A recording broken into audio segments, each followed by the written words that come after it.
누가복음 2장 1절부터 20절까지 우리 한 절씩 교독하도록 하겠습니다.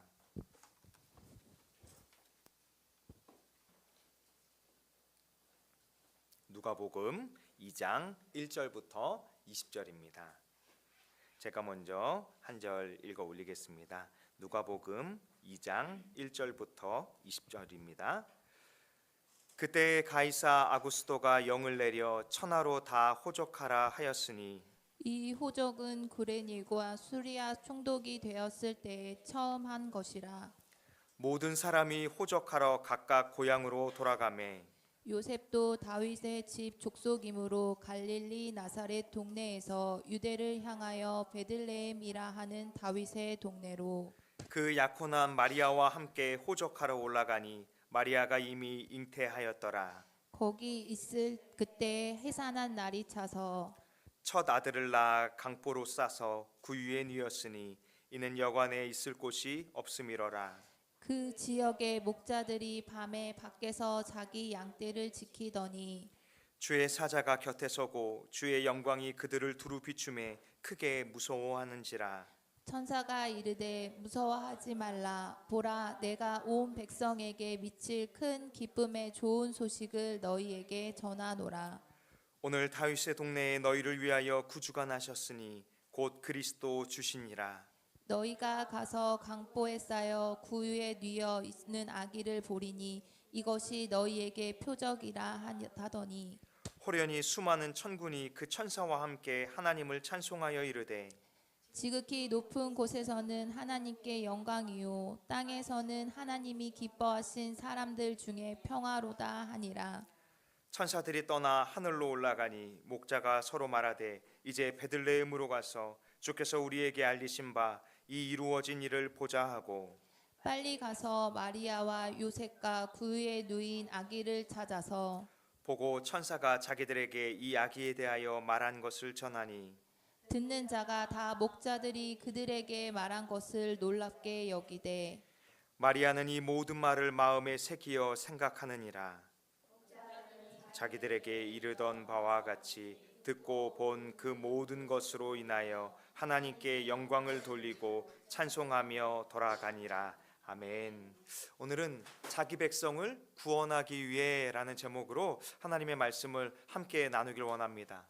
제사장 사가랴는 세례 요한의 출생에 대한 주의 사자의 말을 믿지 못해서 10개월이나 말하지 못하고 듣지 못하는 삶 속에서 오히려 그 안에서 하나님과 뜨거운 은혜를 나누는 시간을 갖게 되었습니다. 하나님 앞에 서서 하나님이 어떻게 자기 백성을 구원하시는지 하나님의 놀라운 구속사를 깨닫게 되었던 것입니다. 그래서 1장 후반부에 보면 사가랴는 성령의 충만해서 예수 그리스도를 통한 하나님의 놀라운 구원의 역사를 찬송했습니다. 이스라엘의 주인이신 하나님께서 자기 백성을 버려두시는 것이 아니라 자기 백성을 돌보시고 그 죄를 속량해 주시며 또 선지자들을 통하여 예언한 다윗의 자손 메시아 승리의 구원에 뿌리신 예수 그리스도의 오심을 찬송하였던 것입니다. 예수 그리스도께서 이 땅에 오심은 갑자기 일어난 것이 아니라 믿음의 조상인 아브라함을 통하여 또 하나님께서 수많은 선지자들을 통하여 말씀해 주신 하나님의 언약의 성취로서 자기 백성을 사랑하시는 하나님의 놀라운 구원의 은총인 줄로 믿습니다. 사가랴는 요한을 지극히 높으신 하나님의 선지자로서 주 앞에 앞서가서 주의 길을 준비하고 또 그 복음을 전하기를 예비한 자로 삶을 살게 될 것을 예언하고 있습니다. 세례 요한은 훗날 성장해서 회개하라 천국이 가까웠느니라 선포하듯이 주의 백성들이 죄로부터 돌이켜서 하나님 아버지께 나아갈 수 있도록 주의 길을 준비하였던 것입니다. 유일한 구원의 길이요 진리요 생명이신 예수 그리스도 앞에 나아갈 수 있도록 그가 믿음의 삶을 살아내었던 것입니다. 예수 그리스도를 통한 하나님의 놀라운 구원의 은총은 이렇게 하나님의 놀라운 역사를 통해서 사망과 어둠의 그늘에 있는 자기 백성에게 주의 빛을 비춰주시고 평강의 길로 인도해 주시는 역사가 펼쳐지는 거예요. 오늘 이 구원의 은혜를 우리도 동일하게 받은 줄로 믿습니다. 자기 백성을 구원하기 위해서, 또 우리를 구원하기 위해서 십자가에서 그 보혈의 피를 흘리시고 살과 피를 쏟으시고 찢기신 그 주님의 은혜가 우리에게도 그 은혜 가운데 임하여 주셔서 우리를 하나님과 화목하게 하여 주시고, 또 하나님의 자녀가 되게 하여 주시고, 이렇게 믿음의 길을 걷게 하여 주시며 하나님 앞에 예배드리게 된 줄로 믿습니다. 요한은 이처럼 주의 길을 준비하기 위해서 심령이 강하여지고, 또 주의 말씀으로 무장하기 위해서 광야에서 빈들에서 준비되어져야 하는 수많은 시간들이 필요했습니다. 어쩌면 요한은 제사장 가문으로서 제사장의 옷을 입고 화려한 성전에서 백성들에게 존경받고 인정받는 삶을 살게 되었을지도 모릅니다. 그러나 그는 그것이 아니라 주의 길을 준비하기 위해서 낙타 털옷을 입고 메뚜기와 석청을 먹으며 주의 때가 올 때까지 광야에서 빈들에서 주의 길을 준비하는 삶을 택하였던 것입니다. 믿음의 식구들에게도 내가 원하는 길이 아니라, 내가 보기에 좋은 길이 아니라 주님이 원하는 그 길을 나아갈 수 있기를 원합니다. 자기 백성을 구원하기 위해서 독생자를 내어주신 그 하나님의 은혜를 바라보며 이 믿음의 길을, 주의 뜻을 따라 살아갈 수 있기를 원합니다. 누가복음 2장은 예수 그리스도께서 어떻게 이 땅에 오셨는가를 설명하고 있는데요, 1절의 말씀입니다.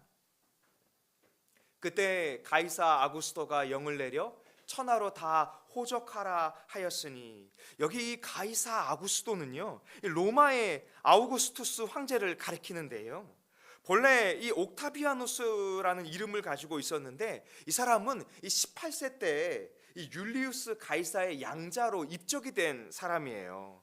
그래서 이 옥타비아누스가 이 주전 31년경에 이 악티움 해전에서 승리한 후에 이렇게 로마 제국 전체를 통치하면서 이 원로원의 수장이 되었던 것입니다. 그런데 이 아우구스투스라는 이름의 성경 원문의 의미는요, 이 신적인 자, 신비한 자, 이런 의미를 가지고 있는 거예요. 그런데 이것은 좋은 의미로 사용된 것이 아니라 로마의 황제를 신으로 숭배하는 우상 숭배의 기초가 되었던 것입니다. 로마의 지배하에 있는 자들에게 이 가이사 아구스토는요, 신적인 능력을 가진 자로 보였을지도 모릅니다. 그가 이 온 세상을 지배하는 것 같고, 또 그의 뜻대로 모든 것이 다 이루어지는 것처럼 보일지도 모릅니다. 오늘 이렇게 호적을 하는 그 모든 일들 가운데에도 가이사에 의해서 움직여지는 것 아니냐, 이렇게 생각할지도 모릅니다. 그런데 믿음의 사람들의 시선은 어떻게 봐야 할까요? 우리에게 영적인 눈이 띄어진다면 이 모든 것이 하나님의 주관 아래 있는 줄로 믿습니다. 참신은 여호와 하나님이시고, 가이사를 들어 올리시는 것도, 가이사를 들어 내리시는 것도 하나님의 뜻인 줄로 믿습니다. 그래서 이 성경의 역사를 바라보게 되면 가이사를 통해서 호적하게 된 것도 하나님의 놀라운 언약의 성취였음을 이 후반부에 바라보게 될 것입니다. 가이사 아구스토가 호적을 명령한 이유는 두 가지가 있는데요, 바로 돈 때문이고 전쟁의 승리에서 지배하기 위함 때문입니다. 로마 제국을 통치하기 위해서 세금이 필요한데, 그 세금을 걷어내기 위해서는 인구조사가 필요했던 거예요. 그래서 그 인구조사를 하기 위해서 호적을 명령했던 것입니다. 또 로마의 군대를 어떻게 동원할 것인가, 그 군대를 파악하기 위해서 호적을 명령했던 것입니다. 그런데 우리가 이것을 조금 역사적으로 자세히 살펴볼 필요가 있는데요, 지금부터 조금 어려울 수 있어요. 잘 따라오셔야 됩니다. 이 호적을 조사한 애가 이 역사적으로 두 번 있었다라고 역사학자들이 기록하고 있는데요, 첫 번째로는 주전 28년경입니다.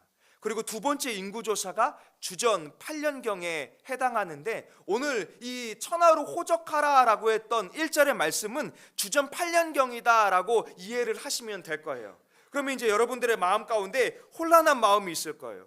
이때는 주전 8년경인데 이 8년의 공백이 예수 그리스도의 출생 사이에 있게 되는 거예요. 그것을 오늘 파헤치기 위해서 조금 깊이 있게 보려고 하는 것입니다. 2절의 말씀인데요, 이 호적은 구레뇨가 수리아 총독이 되었을 때에 처음 한 것이다.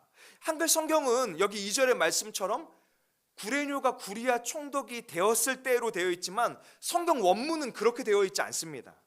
성경 원어는 그런 의미가 아니라 제가 성경 원어를 그대로 표현하면 이런 표현이에요.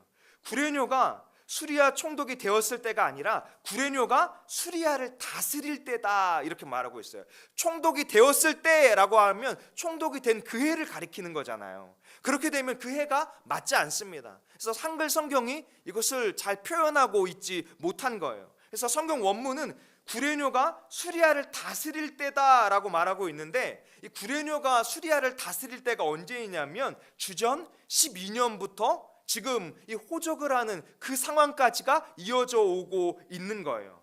20세기에 윌리엄 램지라는 사람에 의해서 이 비문이 발견되었는데, 바로 이 구레뇨가 이렇게 총독으로서 다스리고 있을 때가 바로 이때이다라는 것이 역사적으로 밝혀졌던 거예요.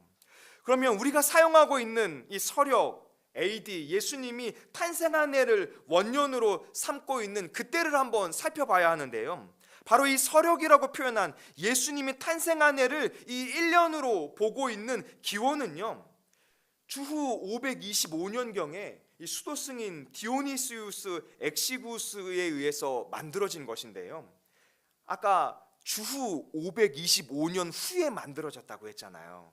그러니까 이것을 역사적으로 좋은 의도로 시작했지만 디오니시우스가 시간을 잘못 계산한 거예요. 그래서 4, 5년의 오차가 생겼어요.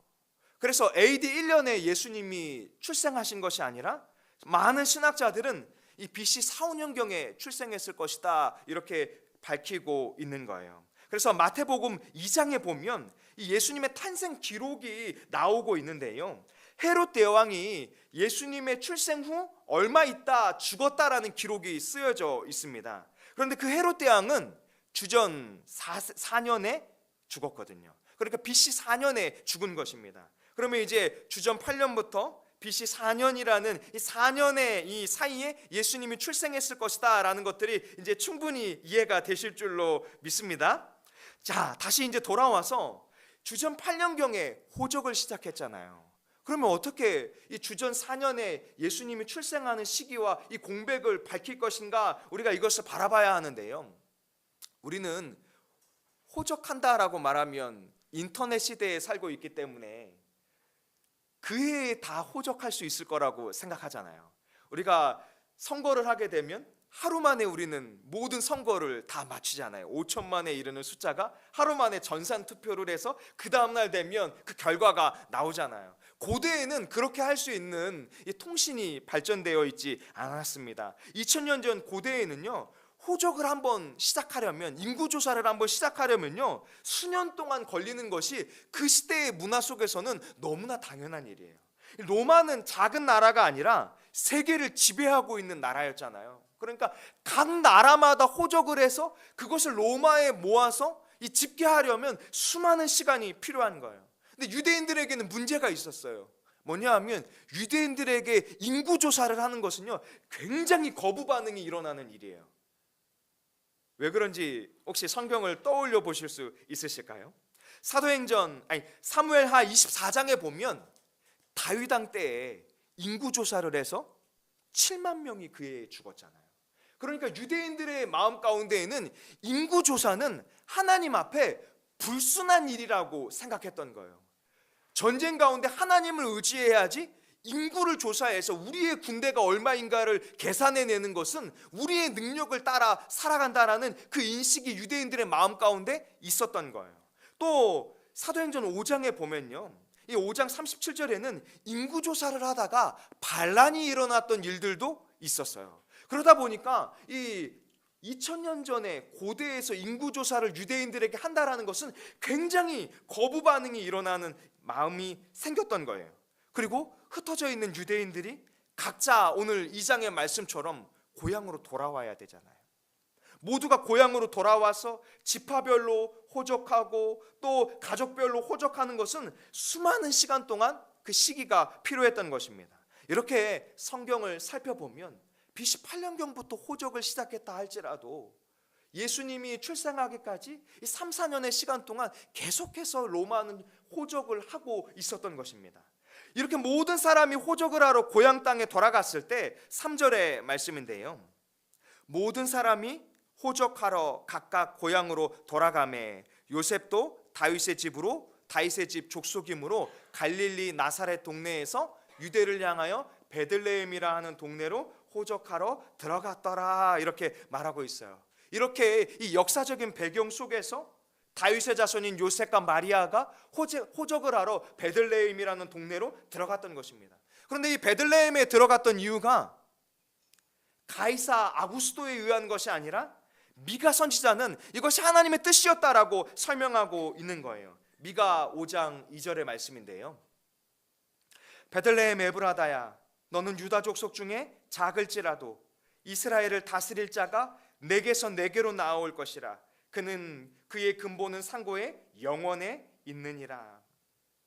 역사적으로 바라보면 가이사 아구스토가 로마를 지배하기 위해서 호적한 것처럼 보이지만 수백 년 전에 미가 선지자가 예언한 것은 하나님께서 베들레헴을 통하여서 유다 족속 이 다윗의 자손 요셉을 통하여서, 요셉의 가문을 통하여서 마리아에게 성령으로 잉태되어서 독생자 예수 그리스도께서 이 땅에 오시도록 예비되어 있음을 우리는 바라볼 수 있는 것입니다. 바로 이것이 무엇을 가리키고 있겠습니까? 하나님께서 자기 백성을 위해서 구원의 계획을 펼치시기를 준비하고 계심을 보여주고 있는 것입니다. 바로 이런 하나님의 역사를 통하여서 하나님의 하나뿐인 독생자 예수 그리스도를 경외할 수 있도록 우리 가운데 인도하여 주신 것입니다. 요셉은 마리아를 보호하기 위해서 정혼한 마리아와 함께 베들레헴에 들어왔어요. 그런데 6절의 말씀이에요. 거기 있을 때에 해산할 날이 차서 첫 아들을 낳아 강보로 싸서 구유에 누였으니 이는 여관에 있을 곳이 없음이로라. 여러분, 하나님의 독생자가 이 땅에 오셨는데 누일 여관방 하나가 지금 없는 거예요. 우리는 성탄절에 성극을 하면서 구유에 누이신 아기 예수를 바라볼 때 굉장히 기쁨을 생각하게 되잖아요. 영광 이런 걸 생각하게 되잖아요. 그런데 하나님의 관점에서 구유에 누이게 되는 예수님을 바라보시는 마음은 어떨까요? 여러분, 그 구유가 어떤 것일까요? 짐승의 먹이를 먹는 여물통을 가리키고 있는 거예요. 춥고 냄새나고 더러운 구유에 자신의 하나뿐인 독생자 외아들 예수 그리스도가 누이게 되는, 하나님의 관점에서는 자기 백성을 사랑하셔서 구원하기 위해서 비참한 자리에 예수 그리스도를 내어주셨던 것입니다. 그것이 바로 우리를 향한, 자기 백성을 향한, 자기 자녀들을 구원하기 위한 하나님의 사랑이신 줄로 믿습니다. 바로 여기에 대해서 주의 사자들이 이제 독생자 예수 그리스도의 나심을 온 세상에 알리기 위해서 그 밤에 목자들이 있는 곳에 나타나는데요, 목자들이 자기 양떼를 지키고 있을 때 주의 사자들이 그들에게 임했습니다. 10절의 말씀인데요, 천사는 이렇게 말해요. 무서워하지 말라. 보라, 내가 온 백성에게 미칠 큰 기쁨의 좋은 소식을 너희에게 전하노라. 오늘 다윗의 동네에 너희를 위하여 구주가 나셨으니 곧 그리스도 주시니라. 예수 그리스도께서 이 땅에 오심이 오늘 말씀은 어떤 소식이라고 말하고 있습니까? 큰 기쁨의 소식. 또 그 큰 기쁨의 소식은 누구에게 미치는 것입니까? 온 세상에 미칠 기쁨의 소식이라는 거예요. 믿음의 식구들이요, 여러분들에게 예수 그리스도는 어떤 소식인가요? 기쁨의 소식일까요? 예수 그리스도께서 이 땅에 오시고 또 구유에 누이시고 십자가를 지시고 죽으시고 우리의 죄를 대속하시고 우리를 구원하고 부활 소망을 주시기 위해서 부활하시고 하나님 보좌 우편에 가신 이 놀라운 복된 소식이 여러분에게는 기쁨의 소식일까요? 그 기쁨의 소식을, 나에게 미친 그 기쁨의 소식, 나에게 구원의 은혜를 주신 그 기쁨의 소식을 과연 마음 가운데 새기고 있을까요? 아니면 어느 순간 그 기쁨의 소식이 이제는 점점 메마른 소식으로 나에게 감격도 없고 은혜도 없고 목마름 속에서 살아가고 있는 것은 아닐까요? 또 이 기쁨의 소식을 누군가에게 전해주려고 할 때 여러분 그 얼마나 값진 소식인데 전해주는 마음 가운데 두려운 마음이 들지는 않으셨나요? 혹시 내가 예수 믿는 것이 다른 사람들에게 알려질까 봐 부끄러워하지는 않으셨을까요? 예수 그리스도의 이 복된 이 복음, 하나님의 놀라운 사랑의 은총을 우리가 가슴에 품고 살아가야 하는데 어느 순간 이 복된 소식, 우리에게 분명히 기쁨으로 미쳤던 이 놀라운 역사가 우리의 인생 가운데 마치 아무것도 아닌 것과 같이 살아가고 있는 것은 아닌지 돌아볼 수 있기를 원합니다. 베들레헴의 이스라엘이 기다리던 진짜 목자, 구주가 나셨고 하나님의 기름 부음을 받은 메시아, 구주 예수 그리스도가 이 땅에 오셨는데 성경은 표현하기를 12절에 이렇게 말씀하고 있습니다. 너희가 가서 강보에 쌓여 구유에 뉘어 있는 아기를 보리니 이것이 너희에게 표적이니라 하더니, 하나님의 독생자가 오실 것인데 그 목자들이 그 소식을 들었을 때 이것을 얼마나 반신반의했겠어요. 자기들은 그냥 양떼를 지키기 위하여 있던 것뿐인데 오늘 이 다윗의 동네 베들레헴에 구주가 나셨다라는 소식이 얼마나 마음 가운데 의아했겠어요. 그런데 저는 이 말씀을 바라보면서 한 가지를 더 생각해 보기를 원합니다. 여러분, 이 시대에 과연 주의 소식을 들을 자들이 그 밤에 산속에서 양을 지키고 있는 목자들 뿐이었을까요? 왜 하나님께서는 대제사장도 있었을 것이고 레위인들도 있었을 것이고 수많은 믿음의 지도자들도 있었을 것인데 또 주의 성전에서 천사들이 팍 나타나가지고 오늘 저 베들레헴에 구주가 나셨다 이런다면 얼마나 감격스럽겠어요. 그런데 그렇지 않고 오히려 이렇게 초라하게 뉘일 방 하나 없이 구유의 독생자 예수 그리스도가 오시고 그 복된 소식을 이렇게 목자들이 찾아가서 찬송하게 만드셨을까요? 저는 이 말씀을 바라보면서 주님이 이 땅에 오심은 성경의 말씀과 같이 모든 사람의 환영을 받기 위한 길이 아니라 고독한 길이고 외로운 길이고 십자가의 길임을 우리 가운데 보여주시기 위함을 바라보게 되었습니다. 주님이 이 땅에 오신 것도 초라하고 힘든 길이었지만, 고통의 길이었지만 십자가를 지고 우리의 죄를 대속하시는 그 모든 일들 가운데에도 주님은 마치 도살장에 끌려가는 어린 양과 같이 홀로 우리의 모든 죄와 수치를 감당해 주신 줄로 믿습니다. 그리고 그 주님은 우리에게도 동일하게 말씀해 주시죠. 내가 십자가의 길을 걸었던 것처럼, 세상 사람들이 나를 미워했던 것처럼 너희가 그 예수 그리스도를 믿고 그 복된 소식을 붙들고 살아가는 그 길은 하나님께는 기쁨의 길이고 감격의 길이지만 세상이 예수 그리스도를 미워했던 것처럼 너희도 미워할 것이고 예수 그리스도께서 홀로 고독하게 걸어갔던 것처럼 믿음의 길은 좁은 길이고 힘든 길이다. 그러나 로마서에는 이렇게 말씀하고 있죠. 이 땅에서 잠시 잠깐 영광, 고난을 받을 뿐이지 우리에게는 하나님의 영광이 예비되어 있다. 다산 동역교회 믿음의 식구들이요, 여러분에게는 생명의 면류관이 예비되어 있습니다. 영광의 면류관, 의의 면류관이 예비되어 있어요. 그 의의 면류관을 주시기 위해서, 하나님 나라의 구원에 주시기 위해서 이렇게 독생자 예수 그리스도께서 이 땅에 오신 것입니다. 그 복음을 하찮은 것으로 보지 않았으면 좋겠어요. 그 복음을 맡은 자의 삶이 메말라 있고 오히려 그 복음을 부끄러워하는 그런 안 좋은 마음을 갖지 않았으면 좋겠습니다. 호련히 하늘에서 수많은 천군 천사가 이렇게 여호와를 찬양했잖아요. 14절의 말씀인데요, 지극히 높은 곳에서는 하나님께 영광이요 땅에서는 하나님이 기뻐하신 사람들 중에 평화로다. 이렇게 예수 그리스도께서 이 땅에 오신 것은 지극히 높은 곳에서 하나님이 영광을 받으실 일입니다. 또 땅에 있는 우리들에게 예수 그리스도께서 오신 소식은 무엇을 의미할까요? 하나님이 기뻐하는 사람들 중에 평화가 임하게 되는 것입니다. 오늘 그 평화를 우리 믿음의 식구들이 소유하고 있는 줄로 믿습니다. 우리는 죄에 결박당한 자들이 아닙니다. 이렇게 예수 그리스도께서 오심으로 말미암아서 죄에서 자유함을 누리게 되었습니다. 우리는 죽음을 두려워하는 자들이 아니에요. 예수 그리스도로 말미암아서 죽음은 우리에게 하나님 나라에 들어가게 되는 새로운 문이 열리게 되는 것입니다. 그래서 초대교회 사람들도 이런 고백을 했잖아요. 마라나타, 주 예수여 속히 오시옵소서. 주님, 내가 속히 하나님 나라에 들어가고 싶습니다. 이 땅에 소망을 두는 것이 아니라 하나님 나라에 소망을 두고 가고 싶습니다. 죄로 인하여 원수된 하나님과의 관계는 어떻게 되었습니까?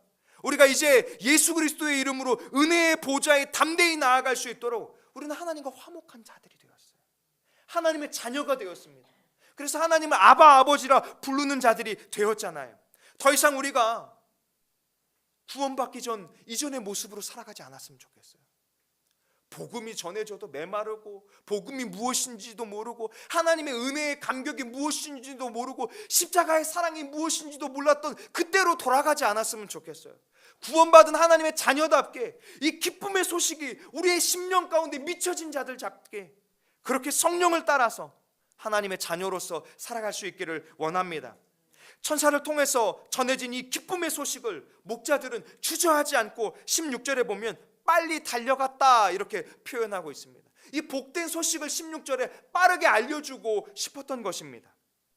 목자들은요, 천사가 알려준 이 베들레헴에 가서 마리아와 요셉과 구유의 누인 아기 예수님을 보았습니다. 그리고 그들은 주의 사자가 그들에게 알려준 모든 복된 소식을 예수님 곁에 있는 자들에게 전해 주었습니다. 듣는 자들은 이 놀라운 복된 소식을 놀랍게 여기고 마리아는 마음에 새겼다라고 성경은 기록하고 있어요. 그리고 20절의 말씀인데요, 목자들은 자기들에게 이르던 바와 같이 듣고 본 그 모든 것으로 인하여 하나님께 영광을 돌리고 찬송하며 살아가니라. 오늘 우리의 삶이 20절의 말씀과 같았으면 좋겠어요. 예수 그리스도의 복된 소식을 믿은 자들, 예수 그리스도의 복된 소식을 소유한 자들, 그들은 우리에게 구원을 베풀어 주신 여호와 하나님께 영광을 돌리는 삶을 살아야 할 줄로 믿습니다. 그 예수 그리스도의 이름을 찬송하며 하나님의 이름을 찬송하며 본향에 돌아갈 때까지, 우리의 집으로 돌아갈 때까지 주님을 찬송하며 살아갈 수 있기를 원합니다. 그 이유를 21절이 설명하고 있는데요, 할례할 8일이 되매 그 이름을 예수라 하니 곧 잉태하기 전에 천사가 일컬음 바라라. 여러분, 이 21절의 말씀을 마태복음 1장 21절은요 이렇게 표현하고 있는데요, 이는 그가 자기 백성을 그들의 죄에서 구원할 자이심이라. 예수 그리스도의 이름이 자기 백성을 그들의 죄에서 구원할 자, 자기 백성을 죄에서 구원하고 하나님 나라로 인도해 주신 그 놀라운 은혜가 우리 가운데 있는 줄로 믿습니다. 그 예수 그리스도의 복음을 맡은 자들이, 그 예수 그리스도의 은혜와 예수 그리스도의 사랑을 소유한 자들이 어떤 삶을 살아야 할까요? 사랑하는 다산동행교회의 믿음의 식구들이요, 창세전에 우리를 하나님의 자녀로 택해 주신, 자기 백성으로 삼아 주신 그 주님께서 구원해 주신 예수 그리스도를 온전한 마음으로 믿으십니까? 자기 백성을 구원의 길로 인도하기 위해서 독생자 예수 그리스도를 우리에게 보내주신 그 하나님의 사랑을 품고 살아가고 계십니까? 온 우주 만물의 주인이신 예수 그리스도께서 우리를 구원하기 위하여 초라하고 더러운 짐승의 구유에 누이신 것을 감사함으로 바라보고 계십니까? 우리에게 전해진 이 복된 소식, 예수 그리스도의 복음을 통하여 예수님 믿고 구원받고 구원의 길, 믿음의 길을 걸어가는 우리 믿음의 식구들이 바로 이 고백과 같이 우리 주 예수 그리스도를 부끄러워하지 않고 가벼이 여기지 않고 주님의 복음을 맡은 자로서, 주님의 빛을 소유한 자로서 한 주간에도 믿음의 삶을 살아갈 수 있기를 소망합니다. 기도하겠습니다.